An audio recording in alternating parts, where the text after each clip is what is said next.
बोले बालाजी सरकार की जय हो। तो मेरे प्यारे भाइयों, अपन भगवान को ढूंढते रहते हैं, भगवान कहाँ हैं। तो इस बात को ध्यान से सुने, हम पर ध्यान ना दे, हमारी बात पर ध्यान दे, क्योंकि हम तो कुछ भी नहीं है, पर जो शब्द निकलते हैं वो बहुत महत्वपूर्ण है। तो भगवान कहाँ हैं उसको ध्यान से सुने। सोना हो तात यह अखत कहानी, ओ समुझत बनह न जाए बखानी। ईश्वर अंश जीव अविनाशी, उचेतन अमल सहज सुख राशि। हे तात यह अकथनीय कहानी वार्ता सुनिए, यह समझते ही बनती है, कहीं नहीं जा सकती है। जीव ही ईश्वर का अंश है, अतः एवं वह अविनाशी चेतन निर्मल है और स्वभाव से ही सुख की राशि है।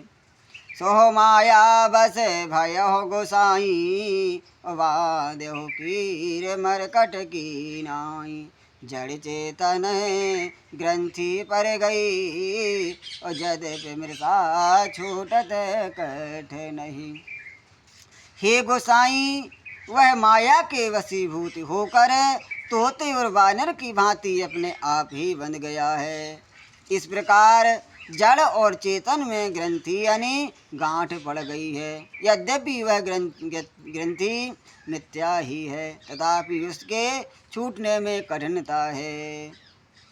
तब ते जीव भयो संसारी, छूट न ग्रंथि न होए सुखारी। श्रुति पुराण बहु कहो पाई, छूट न अधिक अधिक रुझाई।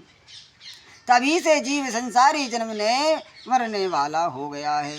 अब ना तो वह गांठ छूटती है और ना वह सुखी होता है। वेदों और पुराणों ने बहुत से उपाय बतलाए हैं, पर वह ग्रंथि छूटती ही नहीं है, वरम अधिक उलझती ही जाती है। जीव हृदय तम मोह विषे की, ग्रंथि ही छूट के परहे न देखी।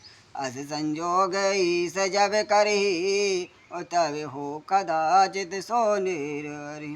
जीव के हृदय में अज्ञानी रूपी अंधकार विशेष रूप से छा रहा है, इससे गांठ देख ही नहीं पड़ती है। छूटे तो कैसे, जब कभी ईश्वर ऐसा संयोग जैसा आगे कहा जाता है उपस्थिति कर देते हैं, तब भी कदाचित ही वह ग्रंथि छूट पाती है। तो भैया, ये गांठ जो पड़ गई है, यदि इसको छोड़ना है तो अपन ऐसे समझते हैं जैसे किसी से अपन ने पैसे लिए हैं, वो जब तक उसका दिया नहीं है तो उसका हिसाब किताब नहीं होगा, चाहे कितना भी समय हो जाए। ठीक इसी प्रकार है, यदि अपन भगवान का भजन करेंगे तो जो पाप की गठरी समझ ले कुछ भी है, वो छूटने वाली खुलने वाली नहीं है। जब तक भगवान का भजन नहीं करेंगे, भगवान का भजन करेंगे तो गठरी की गांठें छूटती जाएंगी। बोले बालाजी सरकार की जय।